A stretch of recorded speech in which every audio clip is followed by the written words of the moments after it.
Ladies and gentlemen, this is the main event of the evening. Presented by Carolina Lightweight. Come get with us. When the action begins in the studio, our referees for tonight's event are Elgato Azul and Carolina Real Streamers. For the viewers in attendance and Facebook and YouTube users around the world, this is the moment you've all been waiting for. Live from the Elgato Azul TV studio in Louisville, Texas, it's time! What's up, slime lovers? Welcome back, Jamie Dunn. Welcome, man. Glad to be back, brother. Man, I missed it. I'll tell you, it looked like a lot of people missed it, man. I seen some comments, and sorry to everybody that we missed last Wednesday night, but we're back and hopefully have a good show tonight. And I know it's been a rough day, it looks like, in the news, man. So I'm glad that we're back tonight and hopefully take everybody's mind off of all the bad stuff happening right now, brother. What's up, slime lovers? And what's up, all you haters that secretly like to watch our show every week? We know you're out there. Welcome in. I hope y'all have fun too, guys. Tonight we're going to be talking the art of planer boarding. It's going to be a good show. Heck yeah, man. I always love it. We'll get into the basics, and I've had a ton of questions the last week about planer boarding. Yeah. So hopefully we can get into it, try to help some guys figure some stuff out. We'll go with the basics. We'll start with the basics, and we'll get into the intricate stuff too, because planer boarding is easy to do and difficult to master. So that's it, man. That's it. Looks like we got a good crowd coming in tonight already. Everybody's still popping in. Yeah, we had a strange day in the political world today. Yeah. We won't go into it too much because we don't get into that stuff. But, man, if you can't speak your own words in your own mind, then what kind of freaking world are we living in? I tell you, man, it's a very sad time. It really is, Chris. There's a lot of bad things out there, man. I've seen in the news, brother. But like I said, hopefully the Slime Show can take their mind off of it, to ease their mind tonight, and have some fun with us, and just we're gonna keep doing what we do. We're gonna have fun. We're gonna try to help our like-minded anglers. We're gonna try to make memories. If we can help any of you guys do that, we're gonna do that. That's it, man. I've seen some great fish being caught, man. So I seen Tom yesterday catching some nice fish on a live, man. Congratulations to him. I seen y'all guys has been tearing them up. We've been smoking them. We hadn't got into anything really big yet, but we're getting good fish, starting to get some good fish. Heck yeah. And I'm already making plans for this Saturday. I'm definitely going this weekend, so I'm ready to go. I think we're early this year for our weather. Yeah. It's a little cooler. So I think it's the seasonal bait migration, the seasonal fish migration has started about 3 weeks ahead of schedule, maybe even a month. So I tell you, it's been a untraditional, and we've talked about it before, untraditional end of August into September. Every year's different now. You can't go off of what you've previously done anymore. I think the fish are confused. We probably caught 5 males that were building nests, had been nesting. They weren't on the nest yet, but they stunk. They had been building nests, and they were starting to get skinny. They weren't eating real good. So I know here the last 3 years in a row, we've had a fall spawn. Yeah. And I believe this year will be year number 4. So our water temp's 82. They typically spawn from about 78 to 86. So we're in that zone right now. If it stays this temperature for a while, they'll spawn again. Our lakes are full of baby catfish. I can imagine, man, the water temperature is probably coming on down a little bit, man. Like I said, we've had nice weather, man. It's been really nice, cool nights. I think we've been in the real low 60s. I don't know. I haven't been a little bit. I don't know what the river temperature is right now, but I imagine it's coming on down pretty quick. 2 weeks Water. ago, we fished in 19 feet. Water temp was 89, 90. Nice. This past weekend, we fished. Water temp was 82. So it had come down considerable amount, and the fish had moved up the lake 2 miles. Oh, nice, man. Nice. They had moved 2 miles from where they were the week before. And guys, I see already some questions. We're going to be answering your questions here real soon. We'll get into that real soon. So y'all hold on to them. I'll back. So tonight's show is brought to you by Parks Planer Boards. We're going to give away a set of Parks Planer Boards tonight to some lucky son of a gun. Awesome, guys. So y'all definitely stick around, man. We're going to have a lot of fun, like Chris said. And I always see a question, man. What planer boards do you have a certain planer board that you favor? And Chris, you just answered it. Parks planer boards right there, brother. I typically use a regular Parks. This is just the regular size Parks boards. I also use a large. So depending on conditions, 90% of the time I use a regular board, but if I'm in super windy conditions, I use this big board. Nice. About 2 inches bigger. It's got it's about an inch thicker, the foam.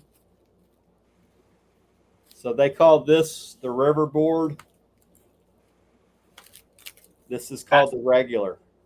And I can tell you guys, those things work very well on lake or river. Trust you me. They're daggone nice planer boards. They really are. He's got every size you need for every condition you need for sure. I've even got some giant ones that you can suspend a 3-pound bait from. I don't have them in here, but even for your crappie or crappie, however you want to say it, people, they've got planer boards for that. There you go, right there, guys. These are wrapped because we're going to give them away this year. Heck yeah. Kevin sent me a whole box of these to give away. So. And I'm going to be making a video this year, pulling for crappie this year. So y'all guys are going to be able to watch that. So we're going to have a lot of fun. So I've been planer boarding for 10 years, almost weekly. So I do have a little experience. They're easy, like I said, they're easy to. Planer boarding is easy to do and difficult to master. So before we get rolling, let's just run through here real quick. Don't have a whole lot of comments, so we can probably stay up with everybody. We got looks like 40 people in here. So appreciate everybody coming in. Says Fishing World 123 says sad day today. Thankful the show is on. Appreciate you stopping in, brother. Walt McCorkle says agreed. Tom Outdoor says absolutely. Things like what happened today are very reason why I don't want to know what shape our country will be in. Yeah, I got a 9-year-old that's going to have to grow up in this thing. So yep. I don't know where it's headed, but Nat Gomez says makes him sad. Oh, shoot. I did what I always do. Clicked on the wrong button. Makes me sad it's gone this far. I agree. It's going to – we'll get into it a little bit. I think that it was probably planned. I think it was probably staged to happen to incite some type of unrest so that there's going to be a response, because I see a lot of people are ready to do something about it. And I think that's pretty much what they want. That's the plan. They want to get us all fighting. So Tom Outdoor says, evening, Rich. Welcome in, Rich. Operation Vets with Nets, providing real therapy. Rich, I worked on I worked on a mission statement today, or no, actually last night at Jackson's football practice. And I'm just going to read it off right now. Because I love Operation Bets with Nets. They're one of our sponsors. I'm on the board of directors, and I'm also a captain. So Operation Bets with Nets, a 501c3 charitable organization, is dedicated to transforming the lives of disabled, active military, retired service personnel, and disabled veterans through the healing power of fishing, providing a beacon of hope and empowerment. Our zero-cost trips are made possible by over 100 compassionate captains across the United States, offering real therapy to help rediscover their strengths and resilience. Head over to operationvetswithnets.org if you're in need of some real therapy, or if you want to be a captain or you want to donate some money. You can click on a link and donate some money. So That's it. Tom says, evening, Slime family. Vess says, what's up, Slime family? Welcome in, boys. Still in ya. Welcome, brother. It's been a while. I don't do a whole lot of YouTubing other than the Slime Show on Wednesday nights. So I keep saying I'm going to get back into making these videos, but I just end up fun fishing every week. I don't want to turn the damn GoPro on. It's a pain in my ass. Oh, man. Don't let nobody steal your joy, ladies and gentlemen, says Still in you. I would agree. There's always going to be some people out there trying to throw a wrench in your game. Ain't that right, Jamie Dunn? Every day we have to go through it, brother. Every day, man. We got somebody always out there wanting to throw some kind of shade or something around. It comes with the territory, boy. Hey, when can't you're let up, those people bother you. Yeah, when you're up on a certain level, you got the ones down here trying to throw it up on that level. We try to overlook it, man. We try to stay positive. We try to get along with all people, but sometimes it can be tough. But the good Lord's blessed us, and we're going to continue trucking on.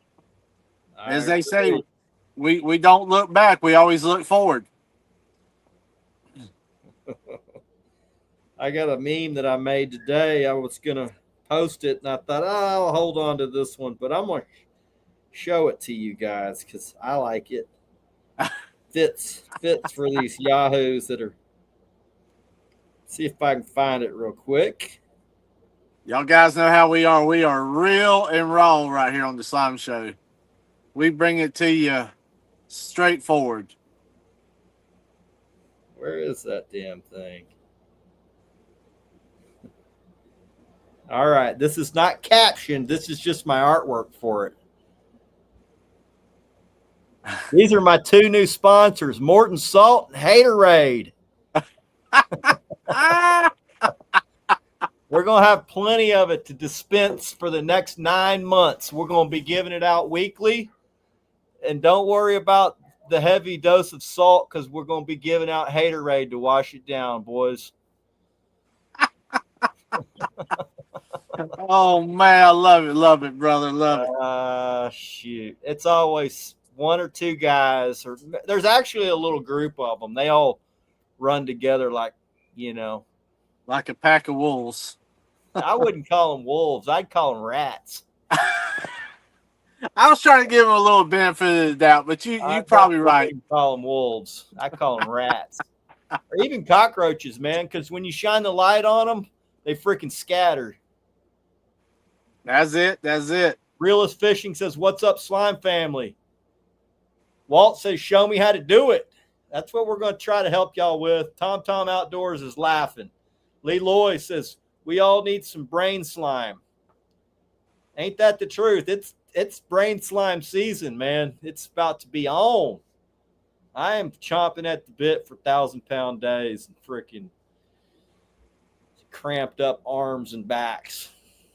I can tell you, we're getting ready to definitely turn the wick up for sure. Tommy Boy says, if I can do it, anyone can. Mike Mitchell says, love them planers. Clarence says, hey, guys, welcome in, Clarence. Kurt River Troll says, good evening, guys. Welcome in. Kurt, Brian says, seen your post from Louisville Lake. Looking big. Those are our small fish of the season. It's just going to go way up from there, brother. Louisville's my home lake, but I rarely fish it. I fished it for 40 years. Now I just like driving all over and trying to figure things out. Get on the water and figure it out.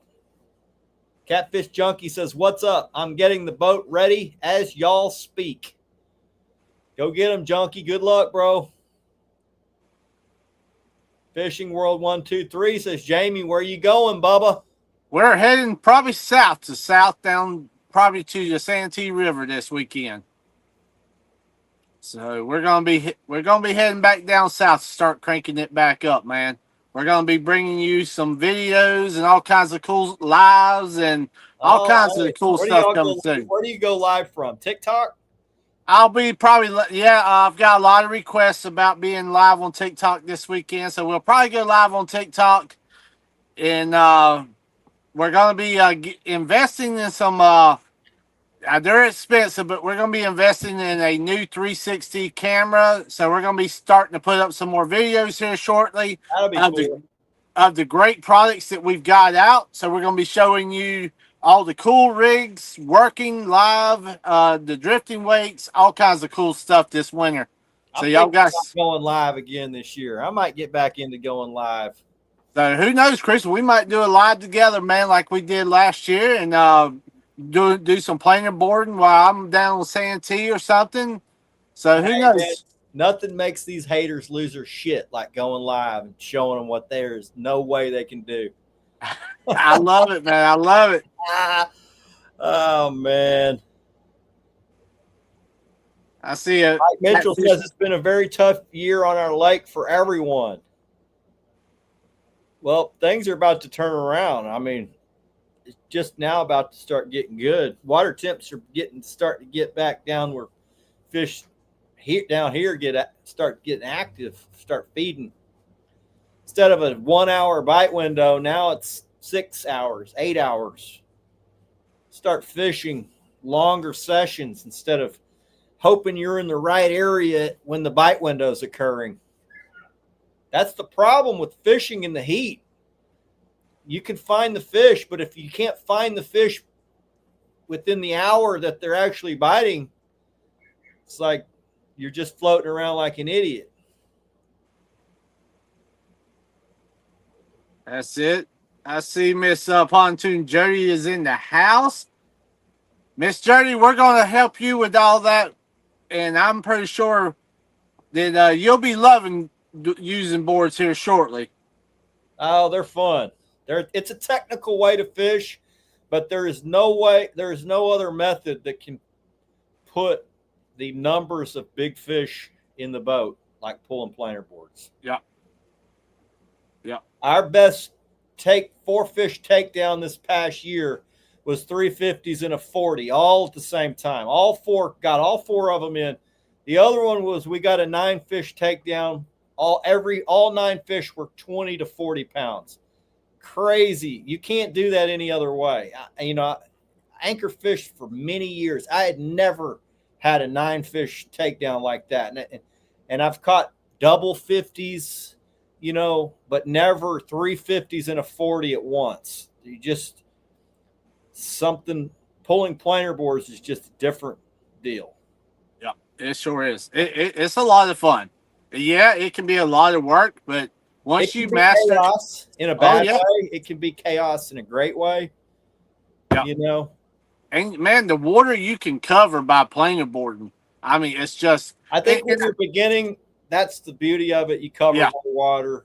Yeah. As you become better, more experienced, it's not about covering more water. It's being able to hit certain sweet spots that you can't hit unless you were on anchor. And then you can only fish that one fish or those 2 fish in that spot instead of hitting the entire sweet spot on a ledge or in a river channel, or That's a it. shoreline contour that has wind blowing on it. Used to, you have to just anchor, try to find some fish and anchor on them. Now you can run that thing sideways and line up on that sweet spot, freaking hammer. That's it. In certain in certain points, man. I mean, you can bring that thing in a little bit, hit a certain point dead on, and as soon as that thing falls on the back side or on the front side, hammer them sitting right there. So they're very good to use. They really are. And if you're a river fisherman like me, even if you are on anchor, guys, I use planer boards to cover a lot of water.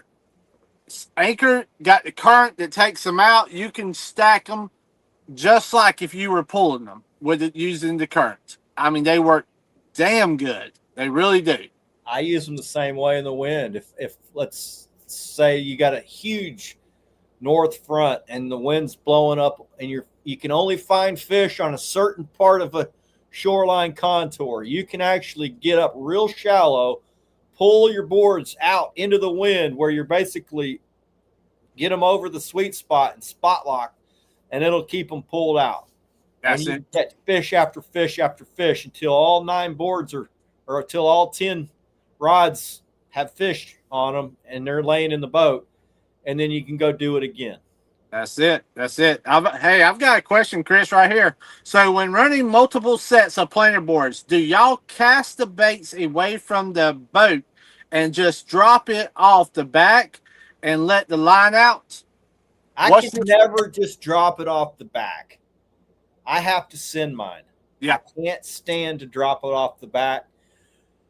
For one, it helps you to spread everything out. So my first board, I send out at a 45-degree angle from the back of the boat. It's going out 45 degrees. Okay. If I'm in 20 foot of water, this is a general rule of thumb. If I'm 20 foot of water, I'll throw out 40, 50 feet. So it's a little bit over double the depth of the water you're in. Send that thing out at a 45-degree angle, clip on the board. When I clip on the board, I swing it out and try to pitch it out about 15 feet out to the side of the boat. When I do, I'm also trying to get the board to land the proper way so it's not having to recorrect itself, because if you put that board in wrong and you let it go out, when you do crank down, it can be fouled up. There's a little clip on the front of it. I wish I had a board, but it's a little clip on the front, and that thing can get hung on itself where it's not pulling right. So when I pitch it out, I try to get it to land the way that it's going to be pulling, and I let that one start going out. Then I go to the opposite side and I cast that one out at 45, do the same thing. Then I go over to this side. I cast the next one out 90 degrees. Same deal, same distance, 90 degrees. Then I cast this one out 90 degrees. That way those two are far enough apart from each other that when you click them in, they're not going to get tangled on each other. That's it. As I go down the line, I do the same thing. I go back out. Instead of 90 this time, I go a little bit in front of it. So I'm casting it a little bit forward. Instead of just 90 degrees out to the side, I cast it a little bit forward, and I try to send it a little bit further. Clip it on, try to pitch it out to the side of the boat, and then move over to the next side. I do that with all four sets. That's it. And Chris, I've got another question here. Well, this is kind of what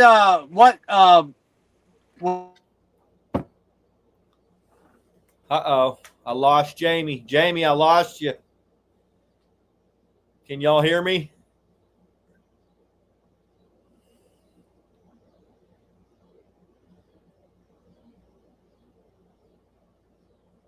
Let me get down to the bottom of comments. Lost you there, Jamie. What happened? Can you hear me? Can you hear me, Chris? Yeah, gotcha. Can you hear me?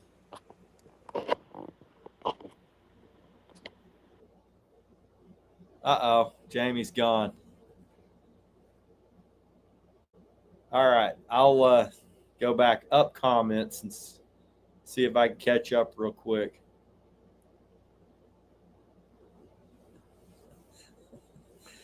Steve Full says a haterade lemon lime will glow nice in the lights, son. Ain't that the truth? I'm gonna light their asses up this year, bro. Just like every year. It's no different. Sorry about that, guys. I don't know what happened. All of a sudden, I couldn't hear nothing, couldn't see nothing.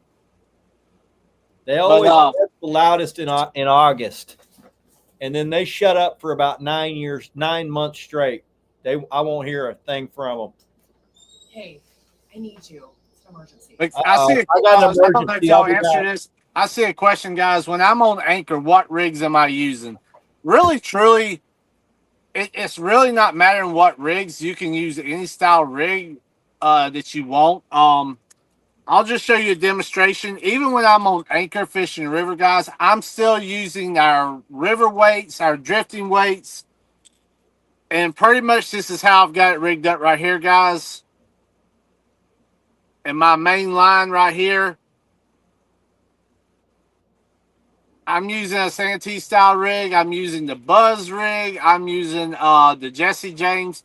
All kinds of rigs that we have here.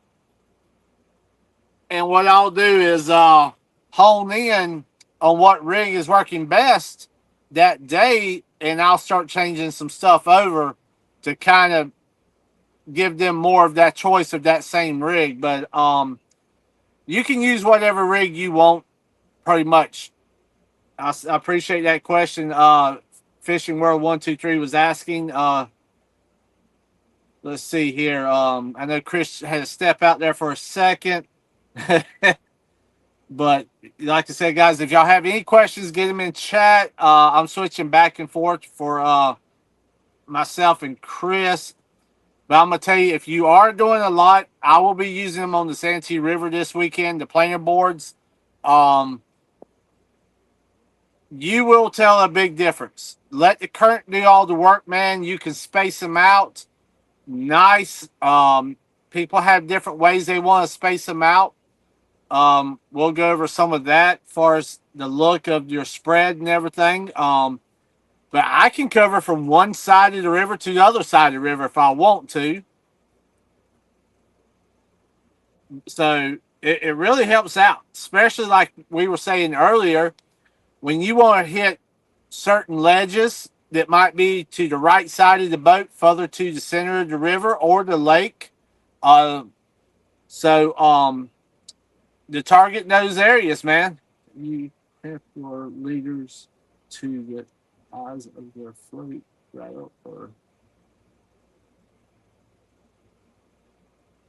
I do a lot of crimping, guys. Right here you can see right there, but the only place I do not crimp is at the hook. I will not crimp that right there, guys. But everything else I do crimp. And this is a setup that you will see me use right here a lot of the time. Crimping is become something that I love doing. And it works daggone good. It really does. I've not had a crimp, to knock on wood, to fail me yet. I know a lot of people, they love to use the single crimp. It works perfect. But at the top of all the rigs that I do make, I will double crimp the tops, guys. I will double crimp it. You don't have to, but it makes me feel better. But I've never had one to fail me. So, like I said, I appreciate that. And now the only thing I will change up, like I said, is certain days when I'm pulling boards, depending on the weather. If I've got rough weather, if I got white caps and stuff, I will step up from a 2 ounce to a 3 ounce. And the board Sorry, will man. work. No problem. And the board, Chris showed you the different sizes. Normally the board that Parks has works perfect for rough weather, no wind, lots of wind, rough weather. So they work and they pull real good for that. We had a 97-year-old pecan tree fall on our house Saturday night. Oh, man. Knocked 2 holes in the roof, flooded the house. I had to get the power cut because it landed on the power lines. We had flood damage in the house. They're Man. ripping all kinds of crap out now. Wow. My wife's been in panic mode. Man. The sky is falling type shit. So normally I'm around 30 inches long. Now the only one that we have shortened up is this one right here. That one right there is the shortest one that we do have on this buzz rig. That's the shortest one, but normally they're about. A lot of fish on that buzz rig. I tell you, man, good ones, man.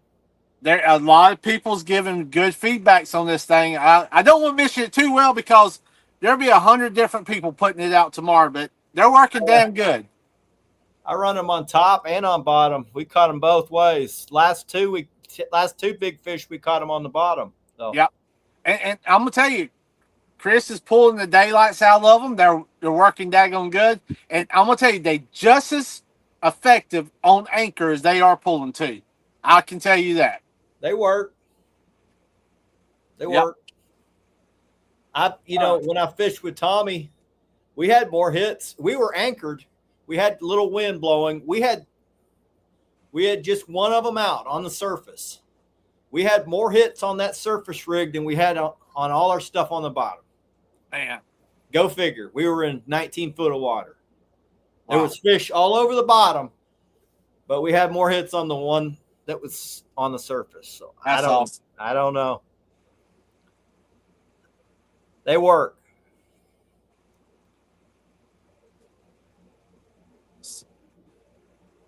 All right, moving on down. I'm going to try to get up. You caught up, Brandon Toddler. What's up, guys? Excited to hear some planer boarding tips. You guys got any questions at all? Feel free to ask away. I'll tell you what, I use them pulling into the wind. I typically, here's my rule of thumb. If the wind is about under 12 miles an hour, I will pull whichever direction I want.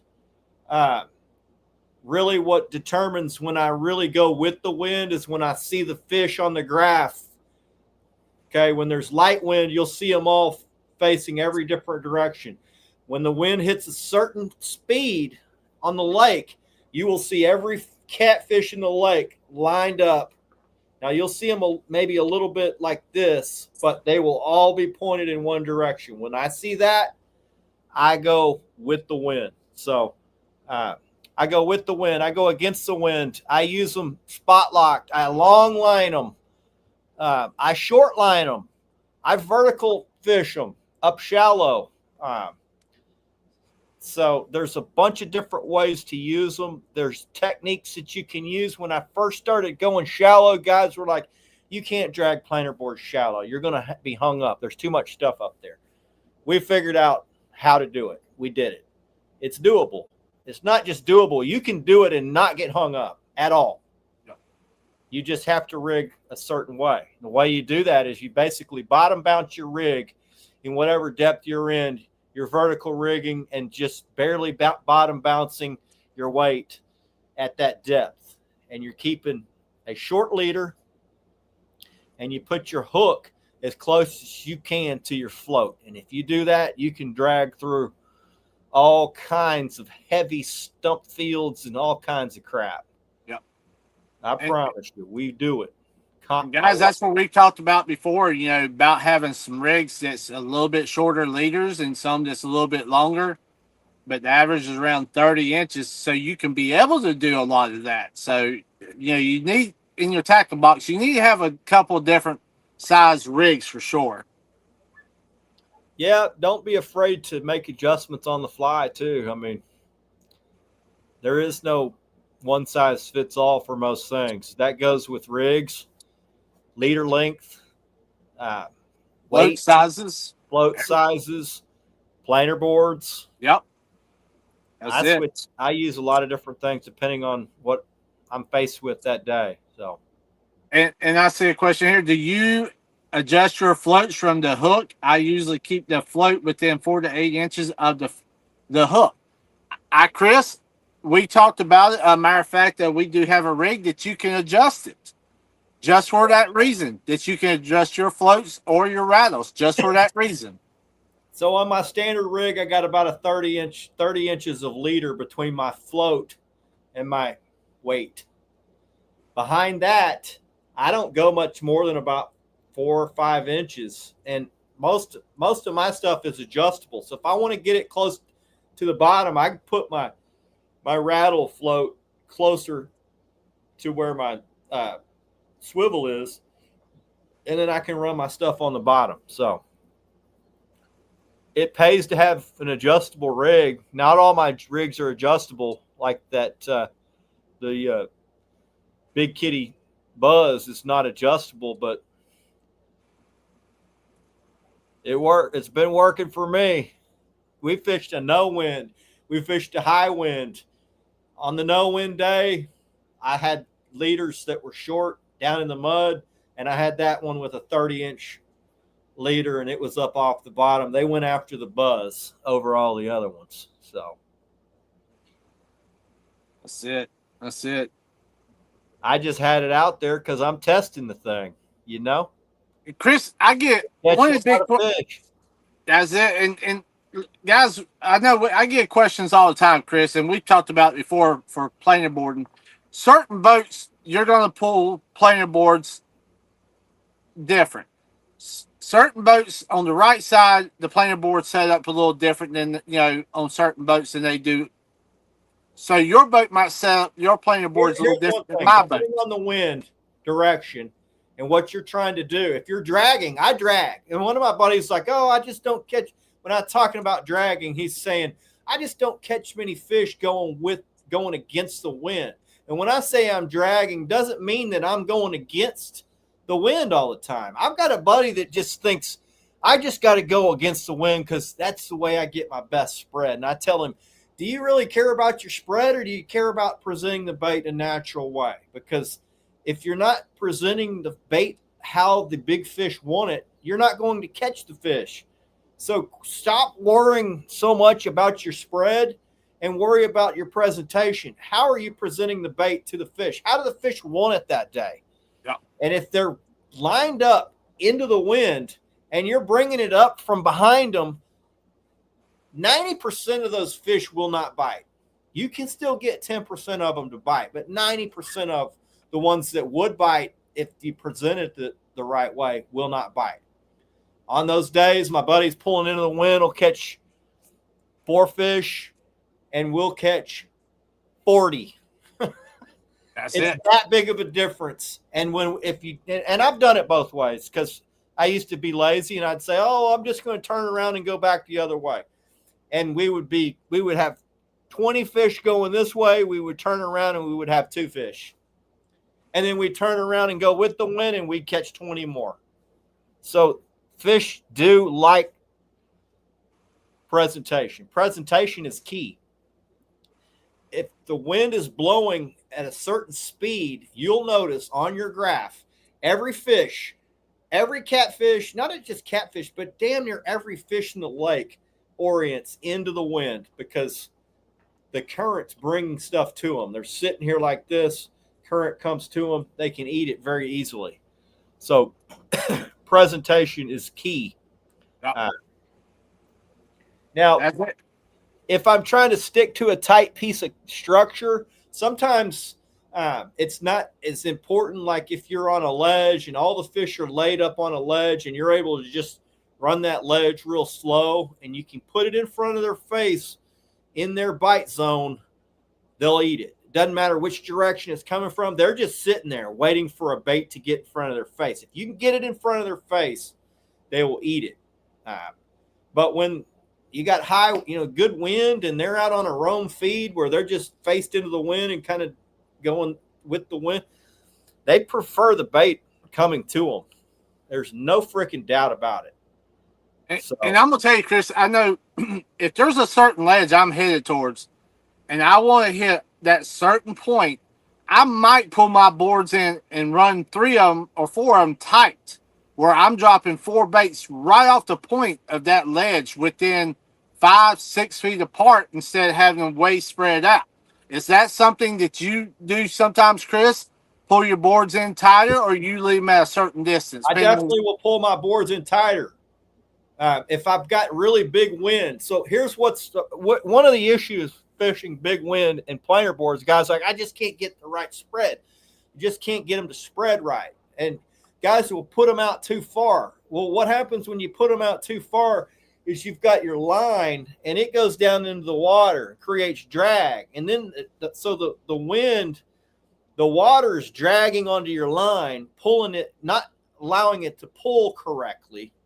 So if you can shorten them up where the line from your rod tip to your planer board is out of the water, those things will pull more correctly. And if you got wind and those things aren't pulling right, sometimes you got to crank on them and get that thing pulling right in order for it to pull correctly.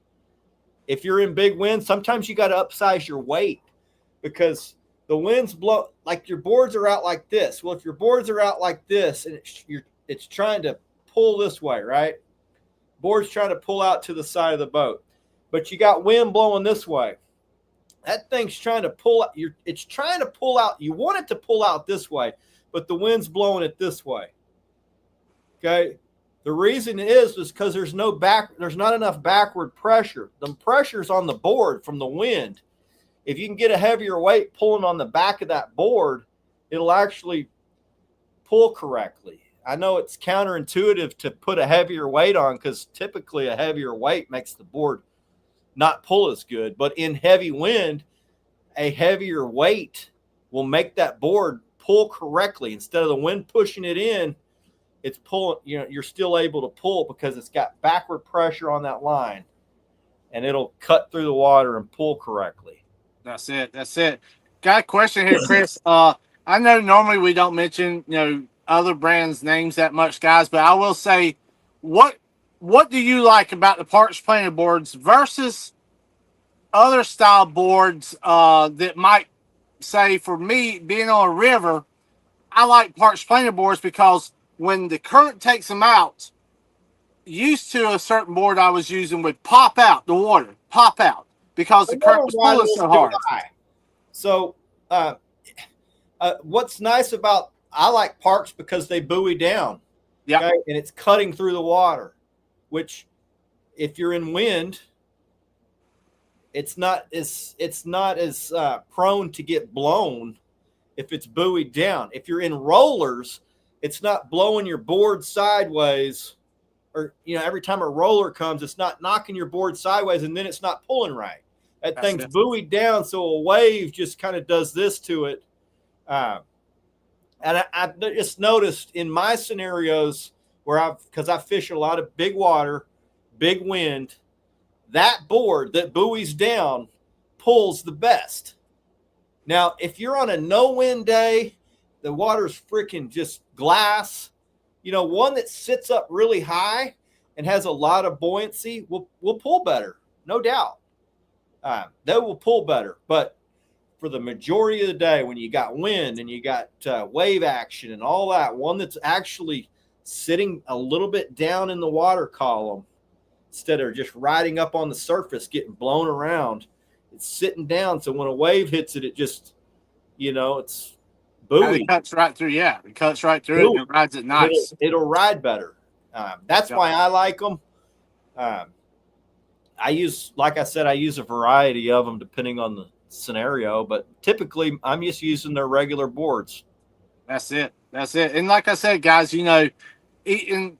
Chris speaking a lot from the lake and even on the river, when you got that higher style board, when that current takes it out, depending on how fast that current is, man, that thing's just going to basically just pop out the water, keep popping out the water. Then you lose it.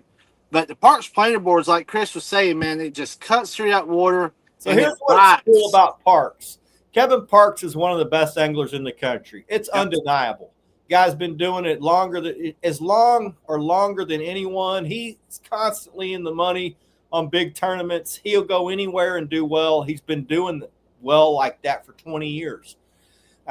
He pretty much revolutionized the EVA planer board. And his board is copied. This board right here is probably the most copied board there is. There's 5 other brands. They didn't even attempt to change it. They just copied it. Straight freaking copy of Kevin's. So, I mean, I get it. When you're really good, you're going to have people copying. Jamie has the same issue at Carolina Lake Weights. Every one of these rigs we've put out gets copied. And all these guys say, oh, ours is the best. Ours is the best. Really? Because you just copied somebody else's. How can you be the best if you're a copy? So that's it. I would say I do like Kevin because he is actually a real hardcore catfish angler. He's built the boards. He's tested the boards. I've been using the boards for 10 years. I love them. You know, they do everything I need them to do for the way that I fish. They're also less expensive than most boards. If you call Kevin directly and tell him you're my buddy, he'll give you an incredible deal. I think these regular boards are like $50 a set. I mean, that's cheap. And he's got the size up. I'm not sure how much those are. $70 is 60. I don't know what he gives them for. Hell, I get them for free because I've been with him a long time. And I help him. I push his boards because they're awesome boards. And all my buddies use them and they love them too. So I've got a lot of friends that tried other boards and like, man, these things, I came fish with you. Can I get Kevin's number? I'm like, yeah, you can. Get on these Parks planer boards. You'll love them. Now, you know, there's not a huge difference in these boards. You know, you either have the pool noodle ones where, you know, somebody made them out of a pool noodle, or you've got these EVA cut ones that Kevin made. And then you've got 10 different copies of his boards. Really the clips is what a lot of makes the difference. Kevin offers every clip under the sun. If you like a certain clip, he's got it. Yeah. So I like Scotty clips. That's just the pressure release clip where you can pop the board off. And I run, 4 sets. So I got 4 boards out on the right. I got 4 boards out on the left. And I don't like a board that's clipped onto my line and stays clipped on, because you catch a fish and you pull your board into 2 other lines, and now you're dealing with tangled crap all day. Anybody that follows me knows in the fall and winter, we got days where we're catching 5 or 6 at the same time. If you can't pop that board loose and try to control the fish through your spread, you're going to lose all of them. You're going to have to retie all your rigs. All your hooks are going to be out of the water. So that's why I use them. I like to be able to pop that thing loose, control my fish through the spread, and move to the next one that's got a fish on. Now, if you're in a river, I get it. You might want them clipped on, because if you get hung up and you have to break off, you want your board clipped to the line so that you're not losing your board downriver. That's it. And that's one of the reasons why, when I'm in the river, guys, this is the clip right here that I will be using. This one right here. That one right there. So you can take it. Yeah. So that's the clip I use when I'm definitely in the river right there. That's the tournament clip? Yes. Yeah. So that works 2 ways. You can clip them on where they don't come off if you break off, and they also have a pressure release. Yep. So you can run them both ways with that clip. That's it. That's it. And that's the clip. From Kevin, that's called the tournament clip. Yep. And Chris, I see a question. Can we go back over deploying the rod position, deploying your planer boards out, man? Yeah, I hear a lot of discrepancies on how guys run them. I'll tell you how I run them. Whether you think that I do it wrong, it makes no difference to me. This is the way I do it, the way I like to do it. And I'll tell you why I do it this way.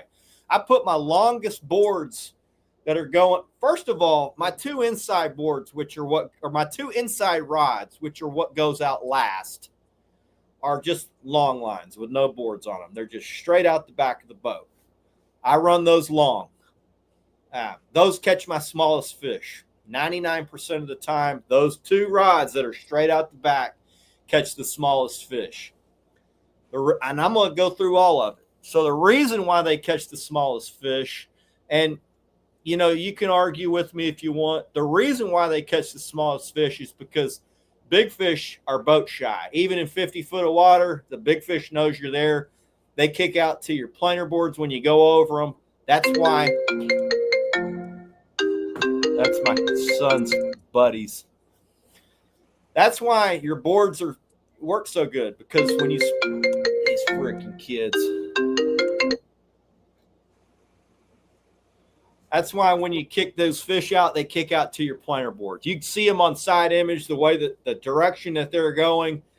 All right, they're going this way, and they seem to me they kick out about 40 to 60, 70 yards when you go over a big fish. That's how far they like to kick out. So getting your boards right where they also typically, not every day, but when you go over them, there's a certain amount of time before they'll actually hit one. Yep. So having your stuff out at the right distance, but then having enough line out behind the board gives that fish enough time to settle back down, where he kicks out to the side, he settles back down, and then he sees this freaking bait coming, and he hammers it. And I think that's one of the reasons why planer boards work. So deploying the boards. My last ones are going to be my two long lines out the back. My first ones that I deploy are my inside rods. Those are also my longest. Now, it seems counterintuitive because your outside board is going to pull the hardest. So you can actually get your outside board out further if you had that one as your long board. But the reason I do it the way I do it is because when you do catch a fish on your spread, let's say you catch one on the second planer board in your spread. It's not the longest, it's the second longest. When you catch that fish, you can catch that fish. When you see he's on, you can hurry up and get him away from those other two hooks. Now he's inside your spread. You can reel that fish in without getting it hung up on everything. You catch that fish, and when you redeploy the planer board that was just shorter than that, you open up the bail, you go to your short board, you open up the bail on that one, you start letting those out, you rebait your hook, you send it out 90 degrees, and when you send that out 90 degrees, your other two boards are already in position. You click the clutch, and they start pulling. By the time you click those two and they're pulling, this third one is ready to be engaged. You engage the clutch, and you're back fishing. If you tried to put an outside rod, your longest rod, and you got your inside rod, your shortest, you're going to be hung up dealing with a total chaos of baloney, and you're going to be saying, I am sick of planer boarding. Yep. So that's why I do it. It's for the ease of redeployment. I realize it's not it does not spread quite as good as if you were to have them longest on the outside and then short like walleye guys do. But catfishing, you get a whole spread hung up. It could take an hour to deal with. That's an hour's time of not having hooks in the water. And I can tell you there's something to having hooks in the water. When the fish are biting, I get a fish, I put it in the floorboard, and I get my stuff back out before I deal with the fish. And, that's just the way I do it. So. That's it. And like I said, you guys, you got a rod dance, and plus you got a planer board dance, man. So, like Chris said, when you go to put that, rebait that and put it out, man, have everything else already back out. Then you deploy that beside the boat and then let it, or throw it, give it a little cast and throw it. It works a lot better than trying to get around all them other boards. It really does. Yeah, and trying to.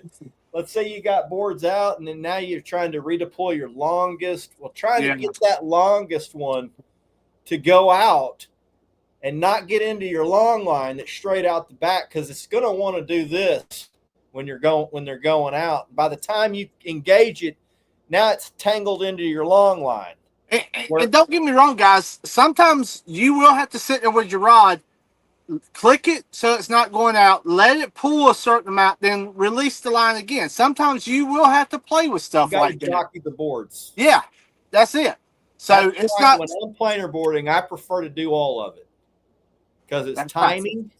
It's also, if you get on tilt, everything can go completely wrong. And timing is a big part of staying in the zone and in the groove. When you got another guy on the boat and he's a pretty good angler, and all of a sudden now your timing's off and you lose track of what you're doing, and now you've let this one go out too far and it's crossed back over into these other ones, and you're just like, damn. And see, there's another thing, Chris. A lot of people forget, and I tell everybody, remember how much slack you let out and how much leader that you got out from that planer board. Remember, guess and say, okay, I got that much out, so I can cross over at this point where it's not getting tangled with each other. So here's the other thing I'll say. You're going to have boards that get into other boards. Yeah. Okay. Instead of bringing them in to untangle them out there. Yeah. Figure out which one is over which one. And if your line to your board is over that one, that's an easy one. If it's your line that's from your board to your rig, that's a little more difficult, but you can do it. You just got to figure out which one is under the other. And then you put your rod tip down in the water.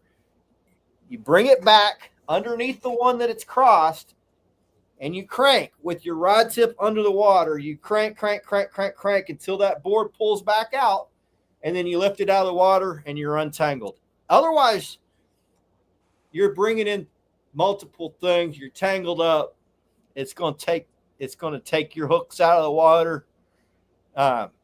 Less production, less time in the water means less production. And then you're going to have to untangle the crap, which could take 10 minutes to untangle two tangled up messes. That's it. That's it. That's you it. just got to cut it and cut your losses and just roll with it. Yep. And I see a question here from Tartar. Chris Jamie, is it better to pull a Demon Dragon or CLW rattles, either one you want to use, or a peg float style rattles? Is there a big difference in the catch numbers? I feel there is. I feel there's a big difference. I prefer a Demon Dragon style rattle. I think they put out more sound than a peg float rattle. I have better luck. I run them, but I get free rigs, guys, so I run them all. I think that rattle rig probably that has the peg float probably finding current. You got current doing all this in a lake. You don't have all. It's not doing all this with current. It's basically sitting here like this. Put it in your tub.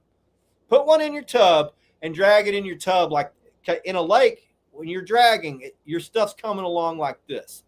So put one in the tub and see how that freaking Demon Dragon style rattle. And every time it pulls, it's going to pull the nose. It pulls the nose down, like this, and then it goes back like that and rattles. And then it pulls the nose down, and then it goes back like that and rattles. And that's why that Demon Dragon works so good. Now, when you got that peg float, it's getting pulled like this. It's getting pulled like that. It's not those rattles aren't rattling like a Demon Dragon style. Now, when that thing's in current, it's doing this number, and that one's able to rattle. That one, the orange one Jamie's holding up, is able to rattle just as good in current. It's cheaper. So, it's cost effective. But the Demon Dragon style rattle rides like this in the lake, and it's rattling like this. If you take one of those Demon Dragon and go like this, That's the sound it's making. Now, if you take that peg float, and it's not riding sideways. It's riding up and down. It's riding more like It's this. go like that. You're not getting much sound out of it. That's why I believe the other one works better. Yeah. So that's it. big difference between pulling in a lake. I guarantee you, the current creates the rattle for you with the peg float style rattle. The Demon Dragon, it rolls. It's rolling that rattle up and down. You don't need a whole lot of sound. You're not going to don't require a lot of sound. It's not shaking. Yeah, like I see everybody doing that, man. It's just rolling up and down that thing, and it's a very slight sound. But if you listen to the sound of bait fish in distress, the recording underwater of bait fish in distress, it sounds just like a rattle, just the beads rolling up and down a rattle. Shh, shh, shh. That's basically the sound of bait fish in distress, and that's why rattles work. So if you could get that peg float one to rattle, which in current it does, it's just as good. But in a lake, they're not. I will put money on it.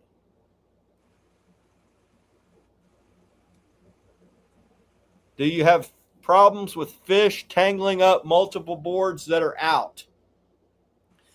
Sometimes you do. If you get a runner, certain days fish runs a side run.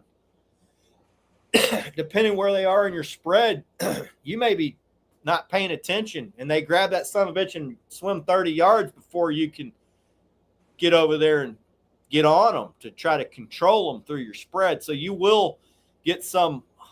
It comes with the territory. Try fishing with a 9-year-old. You're going to have some hung up.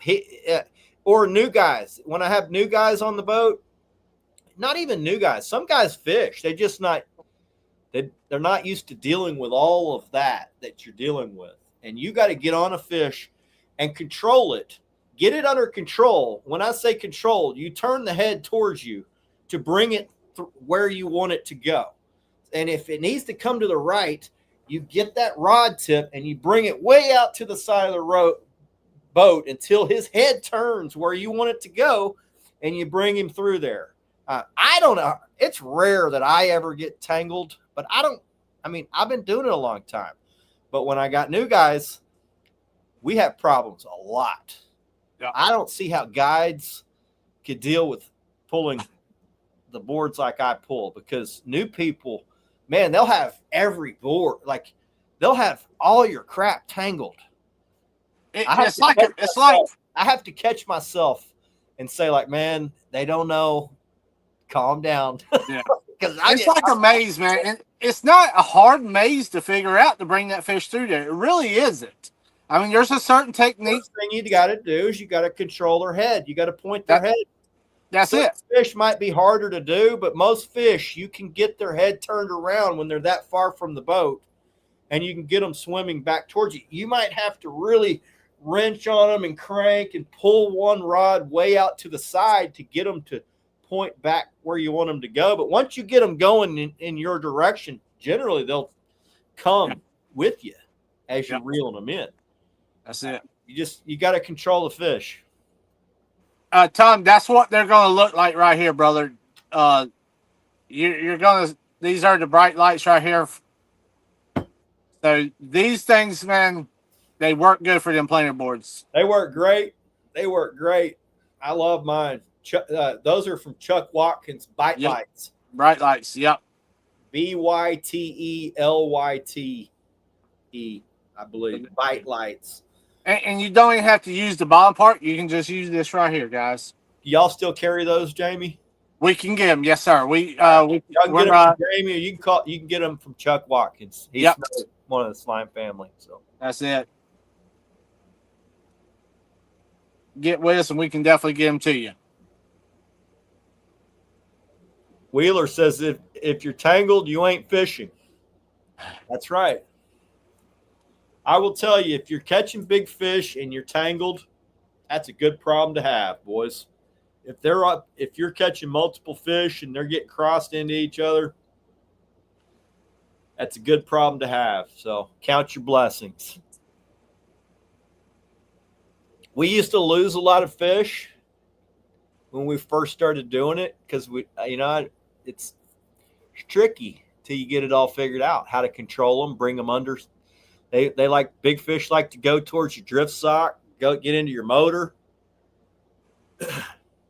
So yeah, you will lose some fish. We lost a good one past weekend. Jackson brought the fish right into the damn drift sock. The hook got hung in the drift sock and the fish was gone. And I don't know how they get off so quick, but you hang that hook into the drift sock, it's like a 98% chance you'll lose the damn fish. They unhook themselves. Now, how they could unhook themselves by being on the hook and then you hang the hook in the drift sock? How does the freaking fish get off that way? I don't know, but they get off damn near every freaking time you do that. So keep them out of the drift sock. Keep them out of the motor. That's how you lose them. Kurt says, I got to get some of those. I tell you what, man, they are handy to have. They are nice. They'll last 50, 60 hours on one charge.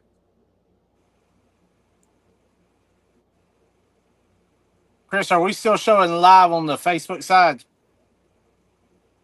I got Wheeler. He was just in here at let me look. I forgot to share it out too, so I usually share it out.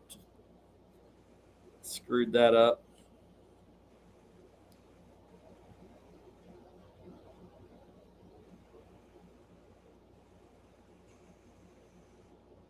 I don't see us live on Facebook. I don't see us live. I've lost everybody on the Facebook side, brother. What the hell? It did us that way last week. Yeah. So I guess what I'm figuring out is Joseph Brewer says we're still live on Facebook. We are? Yeah, I'm showing on my personal page. The red ring's not around my profile right now, but okay. These guys say we're live. Okay. Because I've lost us on that side and don't know why. So, guys, if y'all are asking questions and I don't see it, I apologize. Yeah, we're live. It's showing live. Okay. I don't know. It's not putting a ring around my profile like it usually does.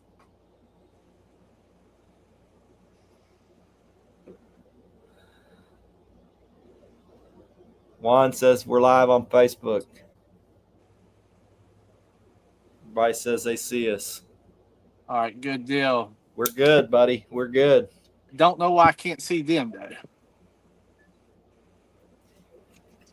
When I pulled up my page, it didn't show me. It didn't show me on my own page. I don't know. I just didn't want to miss no questions. If anybody had any on the Facebook side, then Kendall West says, do you like running socks and going with the wind rather than dragging into the wind? So I talked about my rule of thumb. Typically, my rule of thumb is about 12 miles an hour is when fish, typically 10 to 12 miles an hour is when fish will start orienting into the wind. When you get it to a certain wind speed, you'll notice all the fish you were marking like this, well, all of a sudden, they'll all orient into the wind. When I see that, that's when it's time to go with the wind. Only difference would be if I was trying to stay on a certain piece of structure where, like a shoreline contour, if you get off of it, there aren't any fish. Well, you got to fish that a certain way. Or I fish a levee on Lake Lavon, and if some days they are on the levee. If you are off the levee, there are no fish. So on days like that, you got to use what you can to stay on that piece of structure. If it means going into the wind, I'll do that. But typically speaking, when those fish turn into the wind, they want the bait coming to them. They will bite better that way. So that's the way I do it. I have much greater success doing it that way. Put out the lightest sock you can to slow down enough. You need to know what the sweet spot for the speed is that day. It varies from day to day. Guys have always said water temperature. I used to say the same thing. The cold, I would go super slow when it was cold. I learned from a guy who's better than me that wind speed and temperature, there is no correlation. There is no correlation. On a cold day, they might want it fast that day. On a hot day, they might want it slow. Yeah. I used to have, if it was a certain temperature, I would go this speed. I would call my buddy. I'm like, man, these fish ain't wanting to play. And he'd be like, how fast are you going? I see you over there going pretty slow. I'm like, man, I'm going 0.3, 0.4, water temps in the 40s. He's like, man, you need to speed up. I'm going 0.7. We're over here hammering them. I'm like, damn, okay. So don't be afraid to change your speed according to what the fish want, not according to what you think they should want. If you ain't catching them and you're seeing fish, try something different. That speed is the easiest thing to change. I've always said that. This: if you're on fish and you're going slow and you ain't catching fish and you bump it up, all of a sudden you bump it up to 0.5 and within 20 seconds you start getting a bite. That could be a reaction bite because the fish was following you, but it also could be they want to chase something. They're like a freaking cat in a string. So, play with it. Go in those 0.1 increments. Yeah. I will say this: most of the time when there's high barometric pressure and no wind, I'm going pretty slow. But I've had a lot of days this year where that didn't work. And this past winter, we had a lot of days post front where typically I'd be going super slow, 0.3, 0.4. Water temp was 42 degrees. That would not catch a damn fish. So I sped up to 0.6, 0.7 and hammered them. I mean, it was night and day difference. I went from catching none for, almost an hour. And I thought, man, there's tons of fish here. I got to change something. Speed's the easiest thing to change. If you're going to experiment with speed first. Speed, and then put out some different rigs that are lower in the water column on the bottom. Put some stuff right on the bottom. If you're running, Chris, I've talked with you before, man. I said, man, the one day I was running 0.3 to 0.5 and was doing real good. The next day, hell, I was 0.8, 0.9, man, and just tearing them up. It's crazy. Yeah. So I've been doing all that. So there are kind of a rule of thumb. If it's cold water, they do typically like something slower because their metabolism's slower. But there's also days, man, they're super fired up and it's cold. Water's cold. They're willing to freaking go hammer something because they just want to eat. They like that for whatever reason that day. They're willing to chase something a little more. That's it. Got another question here, Chris. Is it better to use 2 smaller drift socks or 1 big drift sock? I like one. Yeah, I've got 1 big one. I can adjust it to open it up or close it up. So I've got 1 big one. I agree. 1 big one. To me, I like to pull. I use a Y harness for like pulling inner tubes. Yeah. Put my sock straight out the back. It allows me. I can use my big motor rudder to help make those slight adjustments to which way the boat's like turning a little bit. But I like to use 1 drift sock, and I've got a variety of sizes. So I got anywhere from a 54 is the smallest, and I'll use that on basically a no wind day up to about 10 miles an hour. A 54 will hold my boat. And when I say light wind, that's up to 10 miles an hour. And that'll hold my boat to go slow. If I need to go, if I'm going 0.4 and I need to go 0.3, I can turn my trolling motor around backwards to slow me down that extra 0.1. If it's pulling me 0.4, but I want to go 0.5, I can turn it around and go the other way and bump the speed up and get me going 0.5. That's the way I adjust. And I run a 54 up to a 10 foot. If I'm in decent wind, I use the 78. And occasionally I do put 2 out sometimes if it's necessary. I don't like running the 10 because that's a lot of sock behind the boat. And if you catch a giant, there's a good chance that he likes to go into that damn sock. They're tricky to get out of that damn sock. I've lost some of my best fish because of a drift sock. That's why I like 1 sock over 2. If you get a big fish that wants to go around the boat, you can deal with 1 sock better than you can 1 sock, then the motor, then another sock. It's really not a problem until you get your biggest fish of the year. That's it. That's it. Then that's when it becomes a problem. That's when it becomes a problem. If you're catching 40s and 50s, 2 socks is not hard to deal with, but start catching, 60s, 70s, 80s, that sock becomes a freaking nightmare. You're like, damn, I mean, I'm thinking about just unhooking the sock and tangling all this crap so I can just get this fish in. But that's why I use 1 sock. It's less snag hazard for when you really got a big one on. I get asked also, Chris, is there any situations where you don't use a sock at all and just electric motor? Where you just using your virtually no wind, I'll do that. But even then, most of the time I do run 1 sock. And what that will do is if you get a big fish, let's say you're on a no-wind day, and you don't really need a sock. But you catch a 50, 60 pounder on a no-wind day, while you're fighting the fish, you're not paying attention to anything else that's going on. You'll look up and the fish will have turned the boat completely sideways. And now all your stuff's tangled. So what that sock will do is it'll keep that boat pulling straight. When you get a big one on, he won't pull the back of the boat out of line. I've had him turn me completely around before.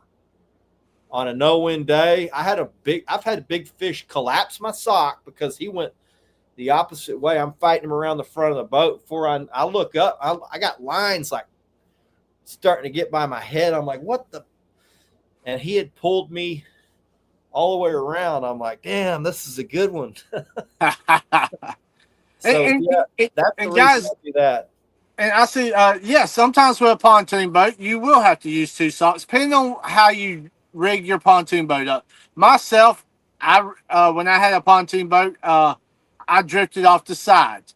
Sometimes I could drift it completely off the back and used only 1 sock because I had rod holders completely around my pontoon boat. Sometimes people put them just on the sides. They might put them just on the front, or they might wrap them all the way around. So depending on the scenario style boats you have too. So, I mean, Josh Meyer says, once the wind gets up, I turn the boat sideways and drift out the side. I used to side drift a lot. About 15 years ago, I side drifted a lot.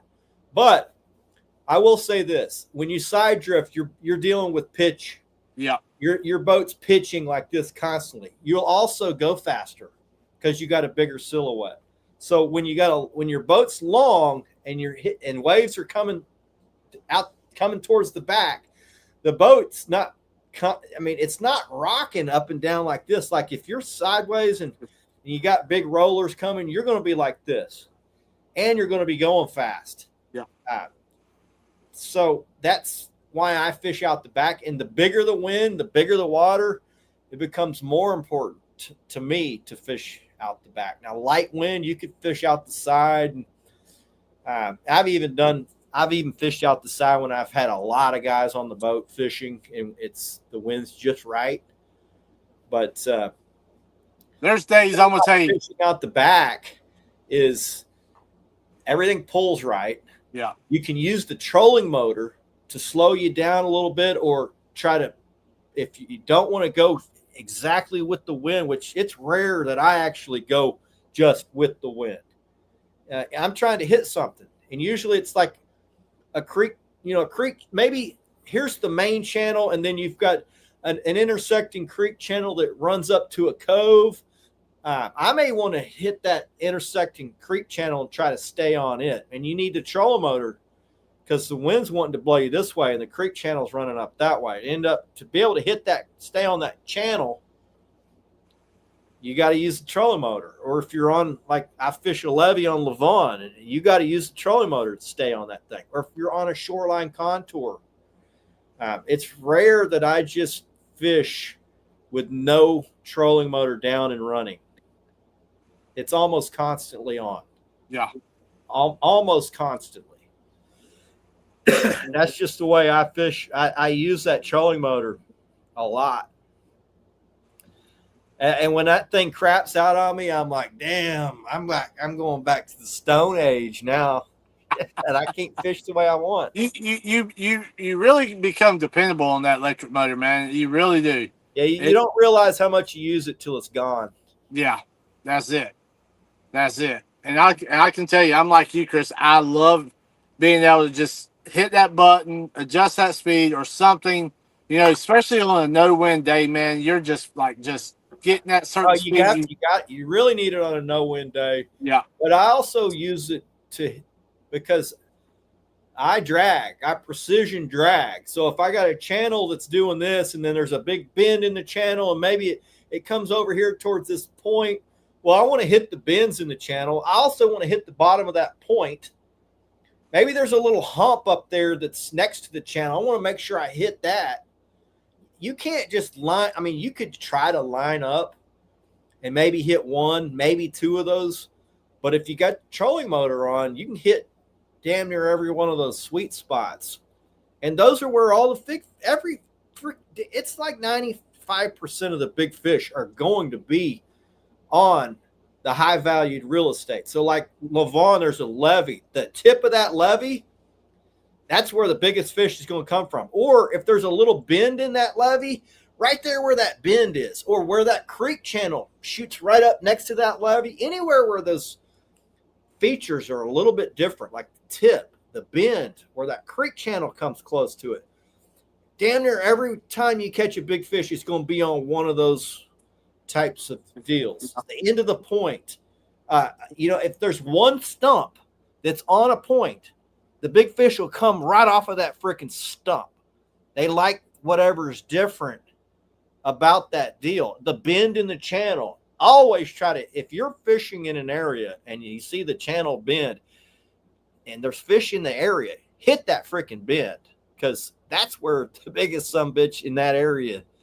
And that's what's so good about using planer boards, man. You can adjust it as you go. If you have to adjust your line, how far you need it out to bring it in closer. You can see when you're going over that thing. All right. Okay. In between the bend, there's a little flat. That's also a sweet spot because they'll come up on feed on that little flat. It may be half a football field in there, but you'll see, oh man, look at all the fish on top of the channel. Or right when you cross over that and one of your baits goes into the channel or back out right there, bang, that's where you'll catch your biggest fish. That's it.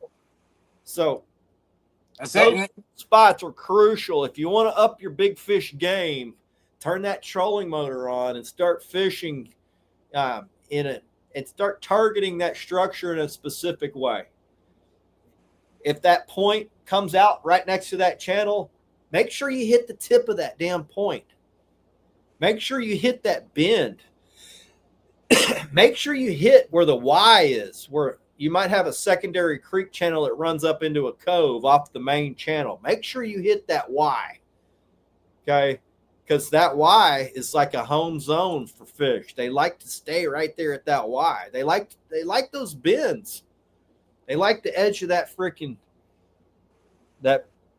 point or the little hump that's right next to it. You may have a hump that's only 5 feet taller than everything else around it. Make sure you hit that hump. It'll freaking pay off, guys. It'll pay off for your biggest fish of the day. Yeah. And that's what I said earlier, guys. Speculation. It is science. I guarantee you. You can adjust to even bring 3 lines. With the boards, bring them tighter. Bring those 3 lines right over top of that point. It's gonna up in your game, like Chris said, man. I mean, if you bring 3 baits or 1 bait directly over that point, you're gonna catch that fish. If Here's he's there, another he's thing that's cool. If you're not real great at your graph and you don't know the fish, okay, because you got to learn. You guys are going to have to, people, you got to learn from what happens on the water. So experimentation is a big thing. And boards help you do that. It's like if you're running a ledge, the beauty of running boards is you can put long lines on the ledge. You can have your boards that are out to the left side of the boat on top of the ledge, and you can have boards that are on the right side of your boat riding the bottom of the ledge, and even your furthest board out may be out on the flat that's on the bottom of the ledge. So you can be able to target all the different area of that ledge, and on any given day the fish are going to be on the ledge, at the bottom of the ledge, or right at the top of the ledge. Those are the 3 main ambush points that they will set up on when they're on a ledge. They're either at the bottom, they're locked on the ledge, or they're on top of the ledge. That's right. The beauty of planer boarding allows you to hit all of those. If you're like, I can see them on my graph, so I will set up on them strategically that way. You can see how they're orienting to the structure when you got side image sonar, and then you know how to target them. But if you don't, and you're just trying to figure something out, you can spread everything out. You can hit the entire deal. So That's it, man. You said it, brother. Planer boarding can definitely change your game, guys. 100%. I know until you get used to it, like we said earlier, it can get frustrating, but I promise you, everybody has their own style, their own ways that they're going to be able to do it. You're going to have a way that might work better for you than it works for me. You might have a way. I'm not saying my way's the best. I'm just saying it works for me at a high level. That's it. I started doing it 10 years ago when they first freaking hit the catfish industry. And there was nobody. The only guy that was doing it was Zach Royce, and he wasn't even dragging bottom. He was suspending at a certain depth and bringing them off of those shallow shelves at Gaston and bringing them off into deep water, and then just kind of working those shelves. He wasn't even dragging bottom. My buddy moved to North Carolina about 11 years ago. I went on a guided fishing trip with Zach. It was before he caught his state records. And I'm like, man, this is pretty cool. Do you think I could drag bottom with these? He's like, I don't see why not. This is a saltwater type deal. Guys troll with them. I know that guys use them for walleye and they troll with them, but why not? That's and it. Turns out they worked. And Chris, we talked about it before. Sometimes I might set my right side of the boat up with my boards looking a certain way than I will my left side. I might have them 2 totally different looks on each side of the boat, and for reasons like you talked about, hitting points, hitting the ledges.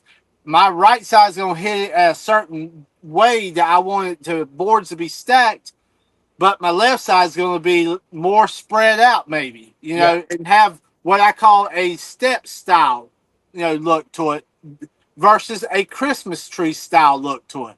So there's all kinds of different styles, man, that you can try that, there's days, like I said, I'll set my boards up 2 totally different ways on each side of the boat just for certain reasons.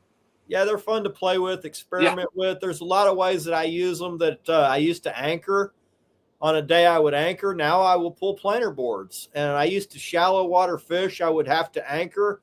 Now a lot of times when I shallow water fish, I'll actually pull boards in areas that I would have anchored before. You have to rig a certain way to do it. And then used to when we would have a front blow in and all the fish are laying on a ledge, you can't drag. You wouldn't be able to drag it because the wind's blowing heavy right into the shoreline. So I just was like, man, I don't want to anchor today. I'm just going to get up in about 2 foot of water, cast everything out, and then pull out onto the ledge. And I'm going to spot lock. and it worked. And I sat there until eight. I'd caught 8 fish, and then I would reel the other ones up, and I'd start over and pull them back out, catch 8 more. So I mean, there's more. There's all types of ways you can use them. Yeah, and I tell a lot of people too, guys, know the depth of water that you're going to start in versus where you're going to end in. So when you go to throw your line out, make sure you leave enough to cover the water that you're in now to the deeper water that you're going to be going to. So a lot of people forgets that, man. So when you get to the deeper water, your baits can be sitting here not even hitting the bottoms or at the length that you need it to. So know the depth of your water that you're starting out in and you're going to end up in. So Josh Meyer says, I've noticed sometimes fish will bite better when I'm dragging uphill to shallower water after time. Bite more than I'm dragging down the hill towards deeper water. Yeah.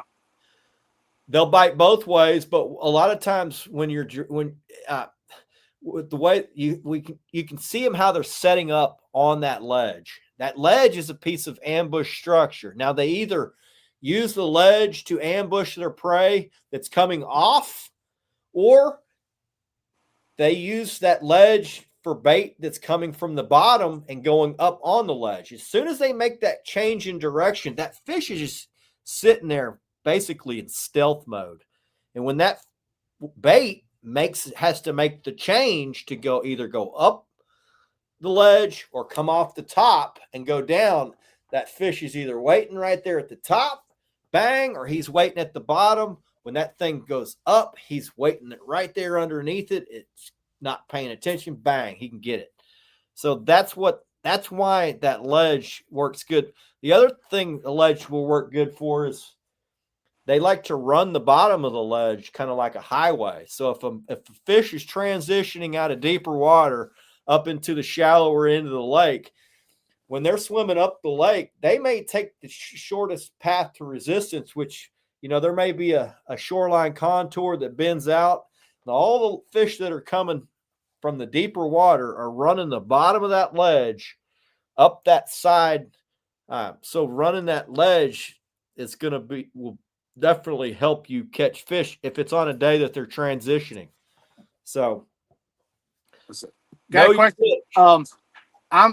Said, will parts planer boards spread using 8-ounce weights on the bottom? I have 2 different boards and neither one will spread my baits with 8-ounce weights. I can tell you. So what are you using an 8-ounce weight for? Because if you're in current, you probably want to be suspending them off of the bottom, and you're going to want to use one of their bigger boards. I have boards that will suspend giant baits. So I don't, for an 8-ounce, you must be in really heavy current. Yeah, and this is a 10-ounce, and my parts planer boards, I have no problem in good current using a 10-ounce and spreading them out. So if I'm in good current, I have no problem. So let me go get a different board because I got one that works for that. And Kevin uses these for suspending big baits in heavy current.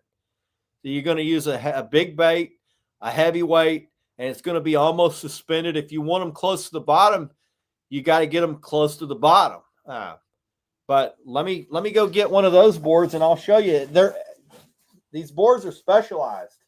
Ray, yeah, man. Like I said, in good current, brother, I'll use a 10-ounce sometimes, and I have no problem. Now, with that being said, that board that Chris has got right there, I am stepping up to that size board for this style weight. So this board even pulls great in a lake. If you're like 4-foot rollers, this board pulls freaking awesome, dude.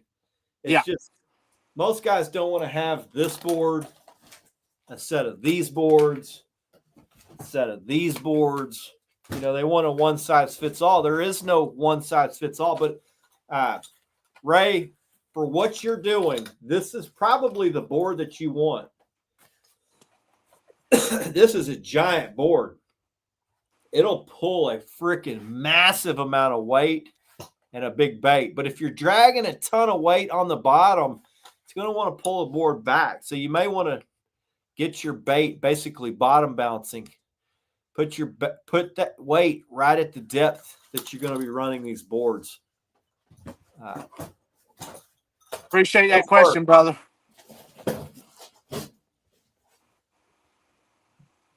So having the right equipment for the right situation is a big deal. And like I said, coming from the river, using the 10-ounce weights, that board that Chris showed you right there, the last one right there, works beautiful. It really does. And you can suspend a heavy weight and a giant bait below this. It's not going to sink this thing.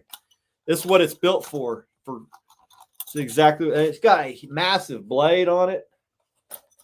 I mean, speaking of that, I got to get some more of them right there too. I got to order some more of those. Even that other board that you showed earlier, Chris, the bigger one, I've actually used 8-ounce 5, 6s, and 8-ounce weights with that board right there before. This is the river board. That one right there. Been copied by a lot of guys. Yeah. It's a great board. Yeah, it is. That's a good all the way around style board. Pulls good in current, pulls good in wind. Yeah. Big wind, big waves. This thing pulls good. I got a set of all 3 of them, so I use them all. And Ray, tell him, we sent you, brother, and he'll take care of you. Tell him we sent you from the Slime Show, or Chris. Yeah. Tell him you're my buddy. There's his number right there. That's actually his cell number.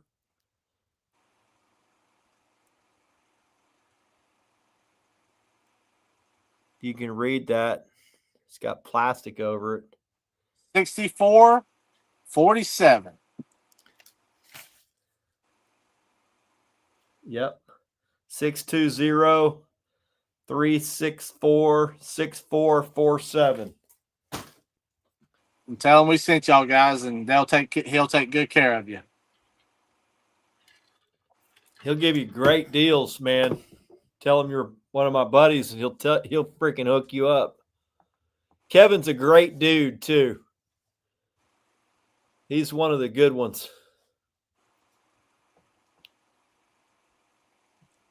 Tom says he uses his planer boards on the bank sometimes in good current. He'll walk it to the other side of the river. Yep. Yeah, Man, I hear a lot of guys do that.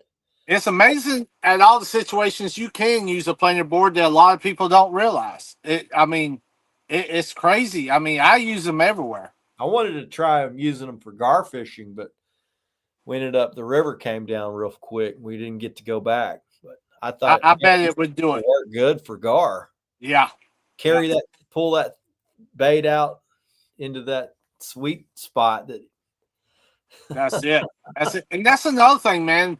If I want to put my bait on the edge of a tree, right on the tip of it, I can put it beautifully right on the tip of that by using that planer board and just doing nothing but walking it out with my pole and letting it ride out, and bam, lock it down.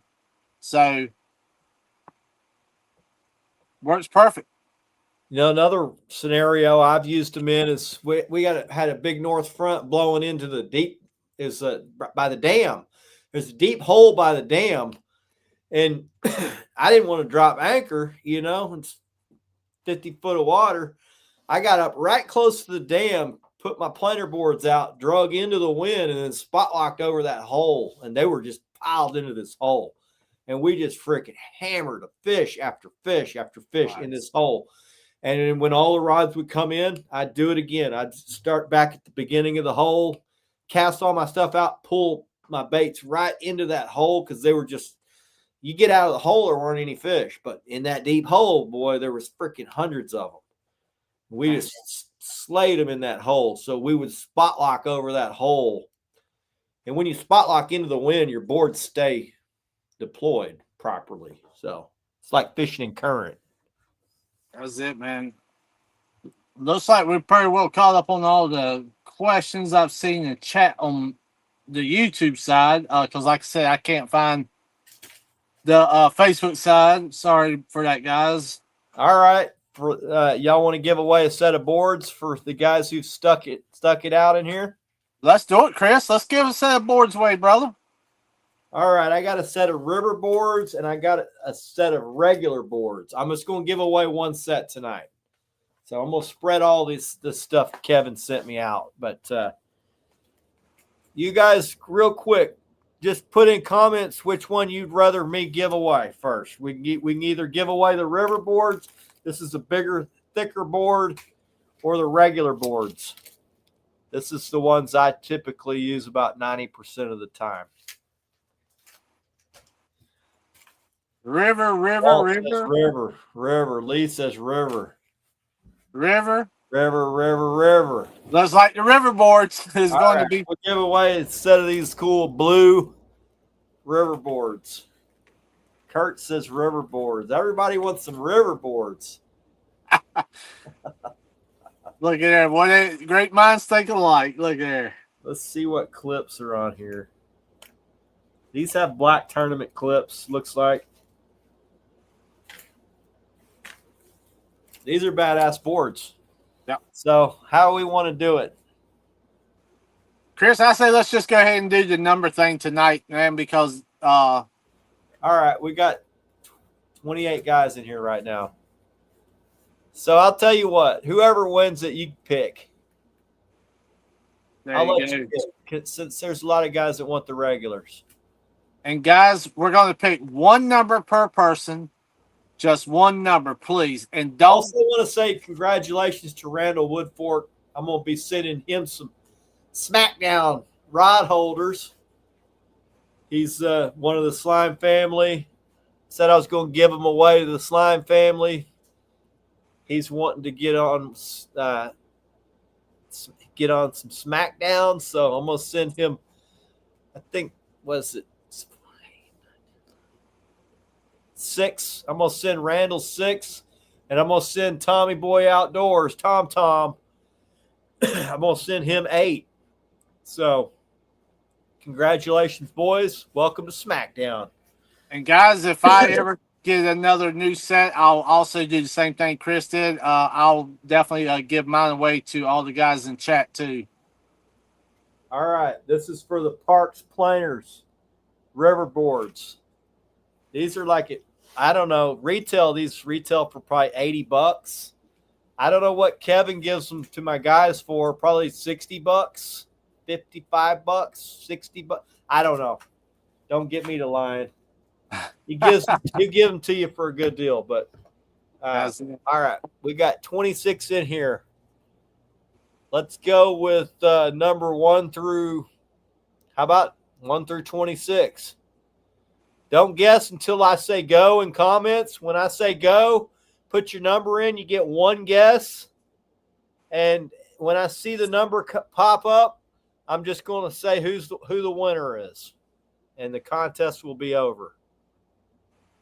Okay, let me pick my number.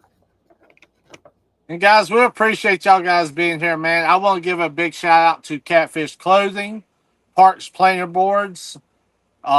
We got knickknacks. We got SmackDown rod holders.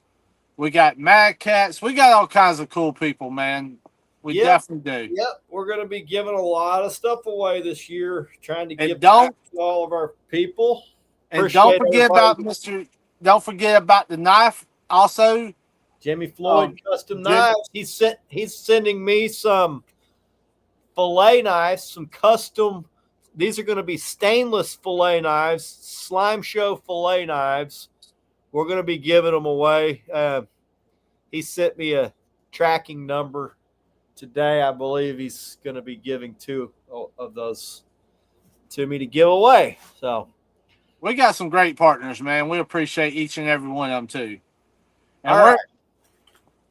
These are for the blue Parks river boards.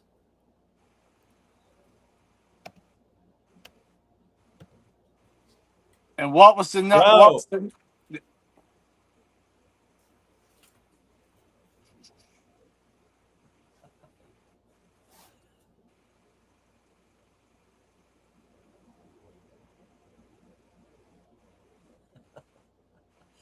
Man, y'all are picking the same numbers. Kendall West, number 13. Lucky. You are the winner.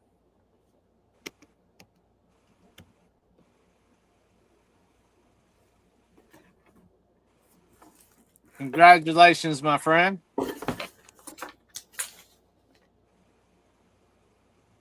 $13 right there.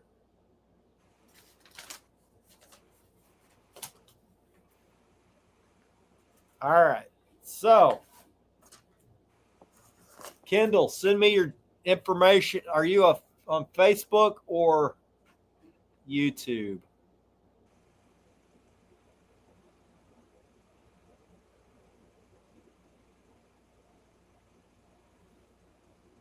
Oh, man. Kim, you barely missed. Kendall beat you out.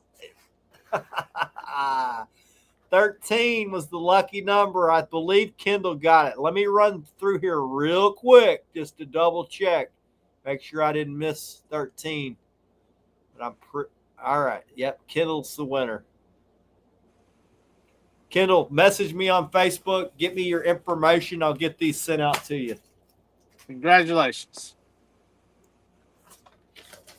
I like giving stuff away. Don't y'all? I love it, man. I love it. And guys, I also want to say thank you so much for everyone that ordered the new Big Kitty Buzzbait. I want to say appreciate y'all guys. These back in stock now. They're going fast. The other day they sold out less than an hour, but we do have them back in stock now. Stock, guys. So get them while they last, guys, because these are going very super fast. Kendall, also tell me which board you want. This is the river board. It's going to be baby blue. This is one of mine. And then, not this board. We're not giving any. He didn't send me any of these, but and then these are the regular boards. So tell me which one you want, the river board or the regular board. I've got a set of each. You can pick whichever one. Just when you send me the message, tell me which board you want, and I'll get it sent out. I got to send out a package. I got to send Randall his Smackdowns tomorrow. So John Young says, sorry, I was late. I was fishing. My pleasure, Randall.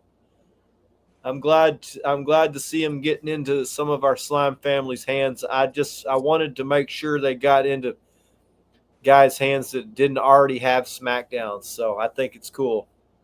Glad to do it, man. Glad to give them to you.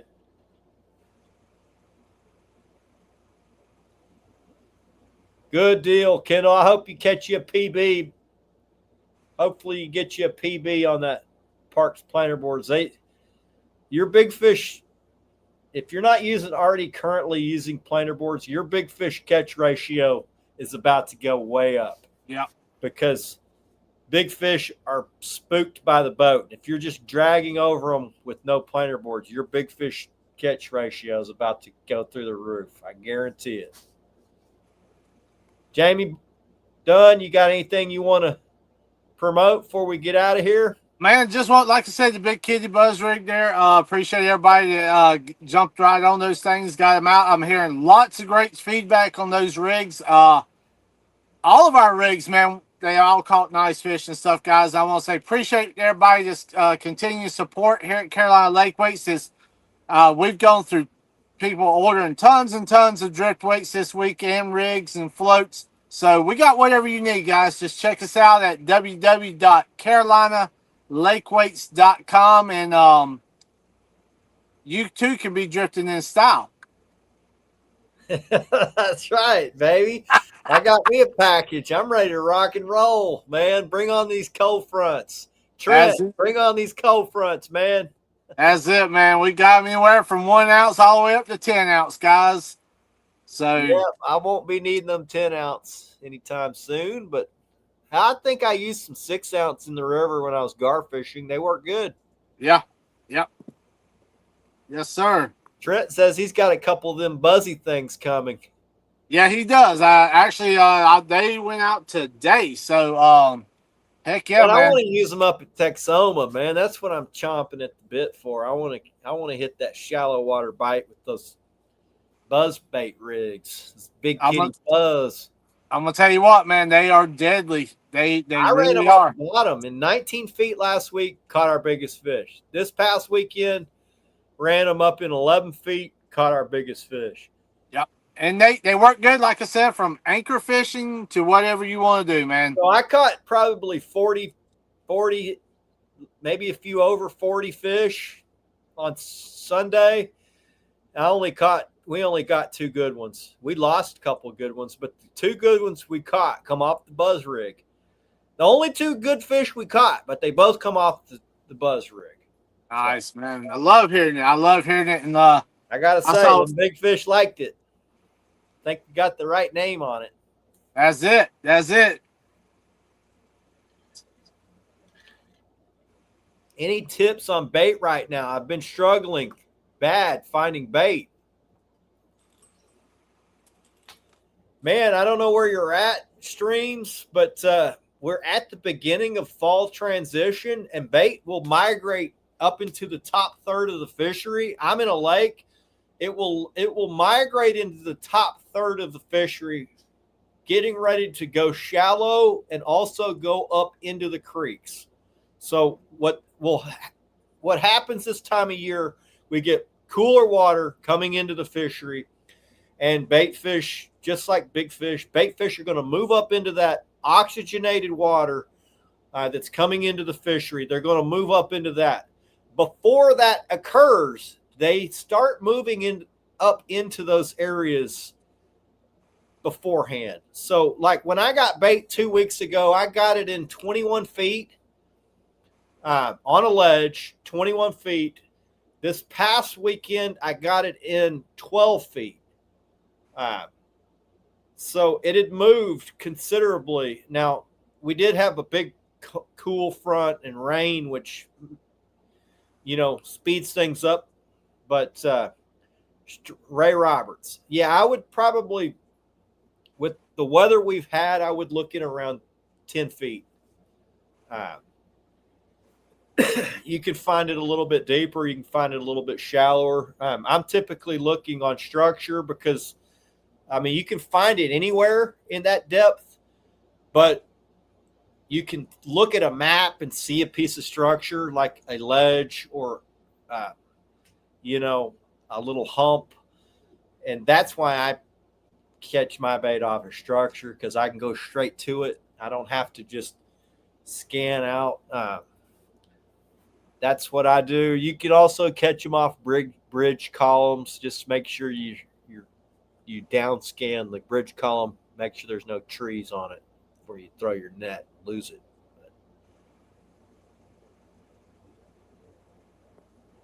Brian says, any technical reason to why that is? Is that the bait fish migration? Well, the shallower water cools off first. You're going to have, in conjunction with the things that catfish like, which is they like to be comfortable and they like to eat. So the shallower water cools off first. They're going to move up into the shallower water, into their comfort zones. Bait's going to migrate up into those areas. And that bait doesn't have to wait until these events occur. They move. They know the event's coming. They know that the daylight hours are diminishing. And regardless of what the weather is going to be doing, this time of year, they begin to migrate out of the deeper open water. They start moving up into into those areas. I call it the top third of the lake. But if you've got a lake that's got the shallow water on the south end with water coming in, it's going to be the south end. But where we're at, it's typically the north end of the lake, because that's the water flows from north to south into the lake. So we're up into those areas. You're going to be looking for rain events. Cool rain events will speed things up and rapidly make things change. You're going to move up into that dirty oxygenated water that has a lot of stuff in there for these bait fish and regular fish to feed on. That's just the fall transition. That's what they do. It's like clockwork. The temperature helps, but the amount of daylight hours is diminishing. The fish know that, and they start doing their thing. They start migrating. I did catch 5 fish that looked like they were trying to spawn or build nests. 5 males they had that spawn stink to them. So I believe the last 3 years we've had a spawn here. I think they're going to probably try to do that, and they are doing that right now. So typically spawn between 75 and 86. And depending on how long that temperature is in the water like that, we'll have another spawn this year, I bet. So that can mess things up. Really, we need big, cold rain events, and all of this stuff will just freaking happen. It doesn't happen every year, but hopefully this year we're going to have that. Heck yeah. All right. Tommy Boy says he caught bluegill, decent gizzard shad, and 4 7-inch tilapia in 6 feet on the boat ramp yesterday afternoon. Boat ramp's going to hold stuff a lot. There's a lot of algae growing on a boat ramp. There's rocks right next to the boat ramp. That structure, or let's not call it structure. Let's call it cover. There's cover. Shad like to feed on the slime that's on boat ramps.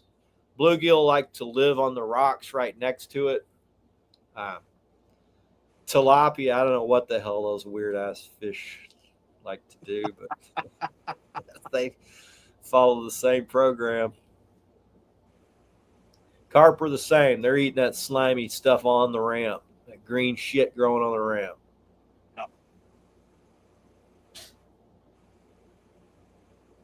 Stream says top third is full of standing timber. Thank you. Yeah, that's the problem with this time of year. It's you can tell where the fish are going, but sometimes getting the bait is not very easy because they do move into that top third where there's a lot of places to lose your net. Pain in the ass. Catch it with a hook. Just don't get caught. That's the whole thing. Oh, man.